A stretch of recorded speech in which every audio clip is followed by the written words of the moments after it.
السلام عليكم ورحمة الله وبركاته نحمده ونصلي على رسوله الكريم أما بعد فأعوذ بالله من الشيطان الرجيم بسم الله الرحمن الرحيم رب اشرح لي صدري ويسر لي أمري واحلل عقدة من لساني يفقهوا قولي ربنا زدنا علما اللهم فقهنا في الدين آمین یا رب العالمین۔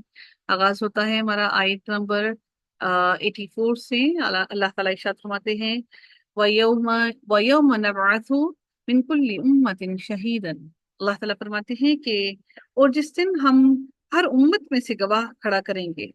اب اس سے کیا مراد ہے؟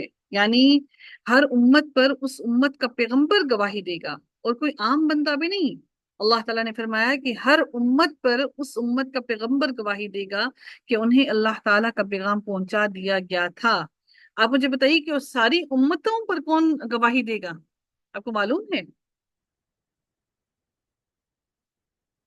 ساری امتوں پر، جتنی بھی ہم سے پہلے امتیں گزر چکی ہیں، ان ساری امتوں پر کون گواہی دے گا؟ کسی کو معلوم ہے؟ ان ساری امتوں پر امت محمدیہ انشاءاللہ گواہی دیں گے، ان سب پر۔ آخری نبی کی امت جو ہے وہ بھی گواہی دیں گے، کیونکہ ہم نے بھی اللہ تعالیٰ کا وہ پیغام ان عیسائیوں یہودیوں پر پہنچایا یا نہیں پہنچایا؟ ہم نے یہ پیغام ان تک پہنچایا یا نہیں پہنچایا؟ تو اللہ تعالیٰ فرماتے ہیں کہ اور یعنی ہر امت پر اس امت کا پیغمبر گواہی دے گا کہ انہیں اللہ کا پیغام پہنچا دیا گیا تھا، لیکن انہوں نے اس کی پرواہ نہیں کی۔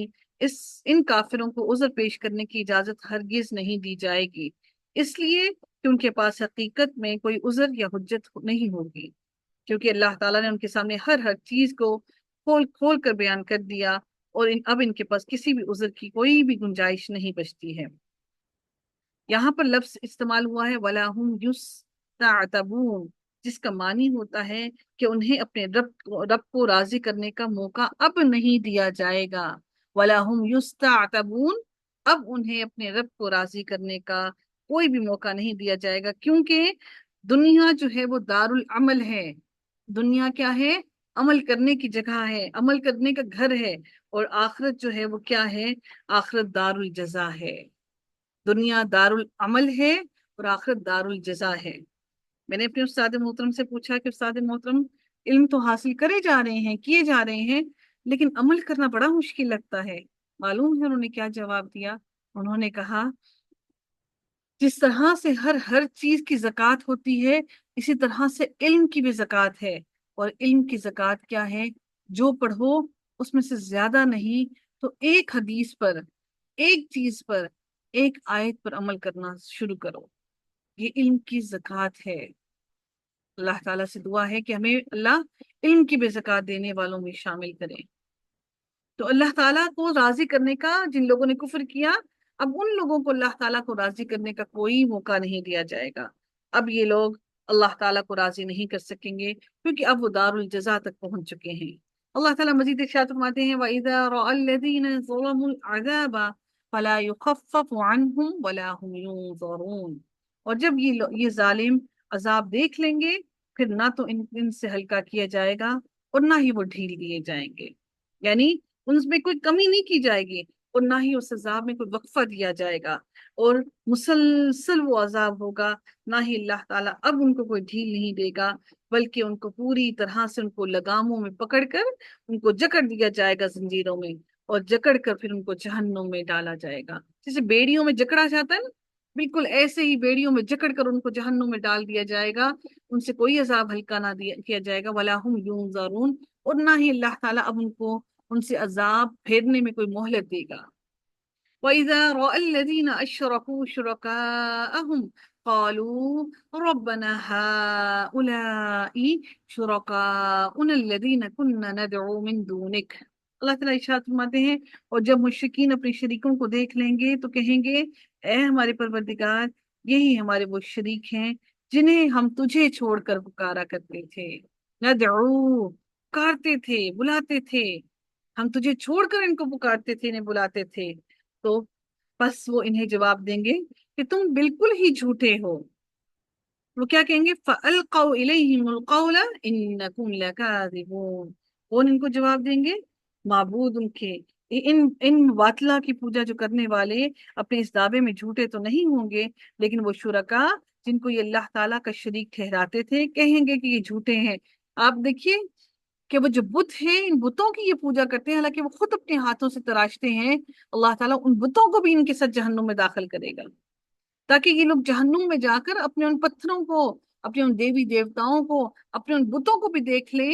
اللہ تعالیٰ کا انصاف دیکھیے، حالانکہ ان پتھروں کا کیا قصور ہے کہ ان کو جہنم میں ڈالا جائے؟ اللہ تعالیٰ ان پتھروں کو، ان کے ان بتوں کو اس لیے جہنم میں ڈالے گا تاکہ یہ وہ سب کے سب لوگ دیکھ لیں جو ان کی عبادت کیا کرتے تھے، کہ اگر یہ سیدھے ہوتے، درست ہوتے، تو آج یہ اس آگ میں ہمارے ساتھ نہ جل رہے ہوتے۔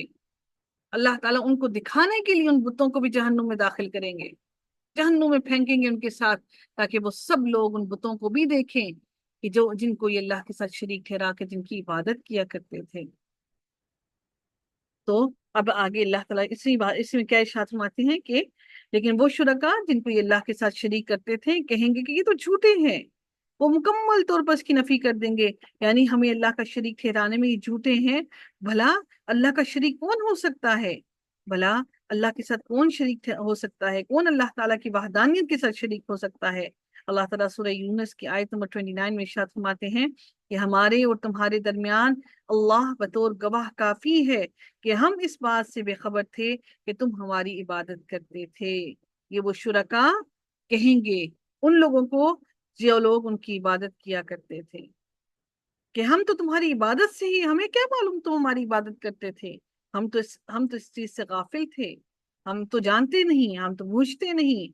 یہ شرکا جو کہ جن کو انہوں نے پتھروں کے بھی شرکا بنائے ہوئے ہیں، کچھ شرکا جو درخت کو انہوں نے شریک بنایا ہوا ہے، اللہ تعالیٰ ان درختوں کو بھی، ان پتھروں کو بھی، ان سب چیزوں کو اللہ تعالیٰ ان کو جہنم میں ڈالے گا، اور اللہ تعالیٰ ان پتھروں کو، ان درختوں کو جن کو انہوں نے اللہ کے ساتھ شریک ٹھہرایا، ان کو زبان دے گا اور وہ ان کو جواب دیں گے کہ اللہ ہم کیسے طرح سے ان کو شریک ٹھہر سکتے ہیں؟ اور وہ جنات اور شیاطین ہوں گے، تو وہ کوئی ان میں جنات بھی ہوں گے اور شیاطین بھی ہوں گے، جو سب کے سب اللہ تعالیٰ جن سب کو اللہ تعالیٰ جہنم میں داخل کرے گا، اور یہ ان سب کو اپنی آنکھوں سے دیکھیں گے جن کے ساتھ یہ اللہ تعالیٰ کو شریک ٹھہراتے تھے۔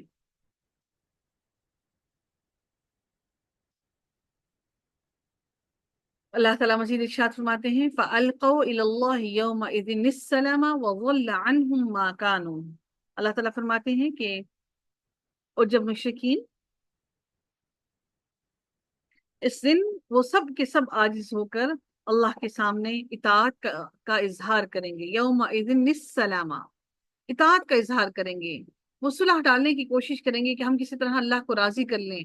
وَضَلَّ عَنْهُمْ مَا كَانُوا يَفْتَرُونَ، اور وہ سب کے سب جن کو اللہ کے ساتھ شریک ٹھہراتے تھے وہ سب ان سے گم ہو جائیں گے، یعنی وہ ان کے سامنے ہوں گے ہی نہیں، وہ آج وہ ان کو اللہ سے بچانے کے لیے نہیں آئیں گے، آج وہ اللہ تعالیٰ کے سامنے عاجز ہوں گے، اللہ تعالیٰ کے سامنے بالکل بے یار و مددگار ہوں گے۔ اللہ تعالیٰ مزید انہی لوگوں کے بارے میں ارشاد فرماتے ہیں الذین کفروا وصدوا عن سبیل اللہ زدناہم عذابا فوق العذاب بما كانوا یفسدون، جنہوں نے کفر کیا اور اللہ تعالیٰ کی راہ سے روکا، ہم انہیں عذاب پر عذاب بڑھاتے جائیں گے۔ وصدوا، اللہ کی راہ سے روکا بھی، زدناہم عذابا فوق العذاب، عذاب دیں گے، اللہ تعالیٰ فرماتے ہیں زدناہم، زیادہ کریں گے ہم ان کو، عذابا، عذاب میں، فوق العذاب، اور اس سے بھی اوپر اور عذاب اللہ تعالیٰ کہتے ہیں چڑھائیں گے ان کے اوپر، عذاب کے اوپر اور عذاب دیں گے۔ بما كانوا یفسدون، کس وجہ سے؟ اس وجہ سے کہ یہ لوگ فتنہ کرتے تھے، فساد کرتے تھے۔ جس طرح جنت میں اہل ایمان کی درجات مختلف ہوں گے اور اللہ تعالیٰ ان کی درجات کو بلند کرتا جائے گا، اسی طرح سے جہنم میں کفار کے عذاب میں بھی اللہ تعالیٰ اس میں بھی زیادتی کرتا جائے گا، کمی نہیں کرے گا اللہ تعالیٰ۔ اللہ تعالیٰ نے کہیں نہیں کہا کہ میں ان کا عذاب ہلکا کروں گا، اللہ نے کہا کہ میں اس میں زیادتی کروں گا۔ جس طرح سے اللہ تعالیٰ ان کے والدین کے ساتھ، اگر کسی کے والدین زیادہ اچھے اعمال والے ہیں تو اللہ تعالیٰ اس کی اولاد کو بھی ان کے ساتھ اوپر والے درجات پہ لے جائے گا، اسی طرح اللہ تعالیٰ عذاب میں بھی عذاب کو بھی بڑھاتا جائے گا۔ جو گمراہ ہونے کے ساتھ دوسروں کی بھی گمراہی کا سبب بنیں گے، اللہ تعالیٰ ان کو ان کی وجہ سے عذاب میں مزید مبتلا، ایک تو اپنے گناہ کا عذاب ہے نا، ایک وہ جو آپ نے دوسروں کو بھی عذاب میں مبتلا کیا، اللہ تعالیٰ اس کی وجہ سے ان لوگوں کے بھی عذاب میں اضافہ کرتا جائے گا، کرتا جائے گا، جو خود تو گناہ کے رستے پر چلے بھی اور دوسروں کو بھی گناہوں کے رستے پر ڈالتے رہے۔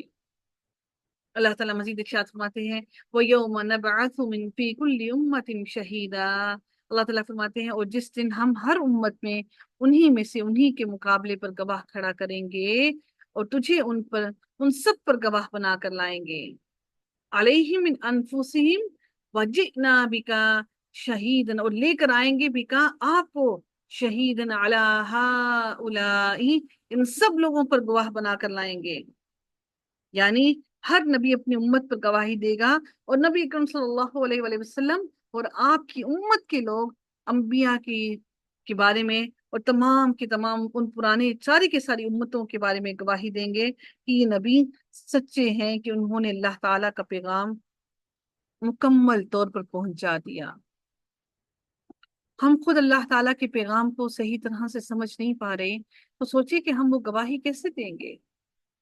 اللہ رب العزت مزید ارشاد فرماتے ہیں وَنَزَّلْنَا عَلَيْكَ الْكِتَابَ تِبْيَانًا لِكُلِّ شَيْءٍ وَهُدًى وَرَحْمَةً وَبُشْرَى لِلْمُسْلِمِينَ۔